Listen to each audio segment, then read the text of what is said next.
And a desperate plea for help from the third wife of Drew Peterson 16 months before her mysterious death.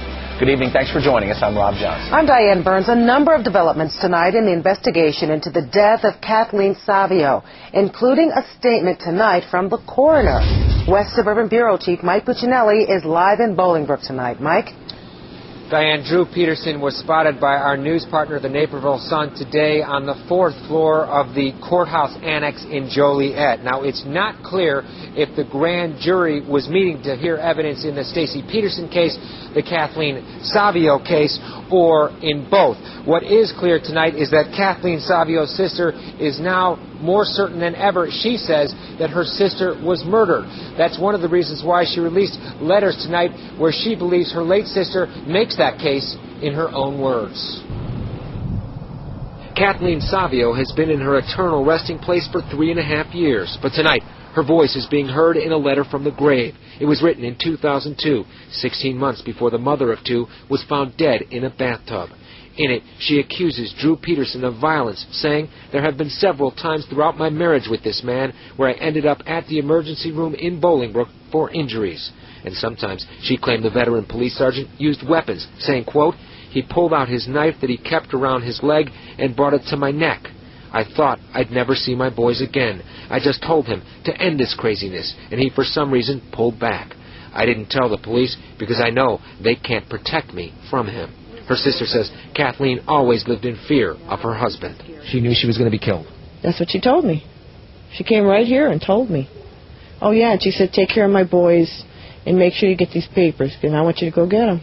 So that's why this sister is releasing those papers in the hopes that authorities will exhume Kathleen's body and find out exactly how she died. I know she would want that. In the letter, which was addressed to a prosecutor, Kathleen wrote of Drew, quote, "He knows how to manipulate the system, and his next step is to take my children away or kill me instead." She goes on to say, "I haven't received help from the police here in Bolingbrook, and I'm asking for your help now before it's too late. I really hope by filing this charge it might stop him from trying to hurt us." Now, officials would not confirm anything regarding the grand jury today. Now, tonight, Will County Coroner Pat O'Neill released a written statement regarding Kathleen's death. It says, "Certain aspects of Kathleen Savio's death raised concerns for me as well. It was my opinion that at the very least her death should have been ruled undetermined. The coroner's jury, unfortunately, ruled otherwise. Also," he writes, "it must be noted that a state's attorney's office may file criminal charges in a case regardless of a ruling by a coroner's jury that a death is accidental."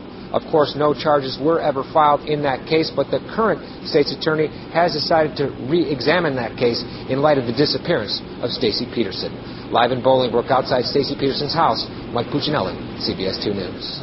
Very dramatic, Mike. Thanks for that. The search stepped up tonight for Stacey Peterson, the fourth young wife of Drew Peterson. 60 volunteers fanned out in forest preserves today near the Peterson home in Bolingbrook. Teams on horseback joined the effort. So far, though, no indication they turned up any clues to get closer to finding the woman.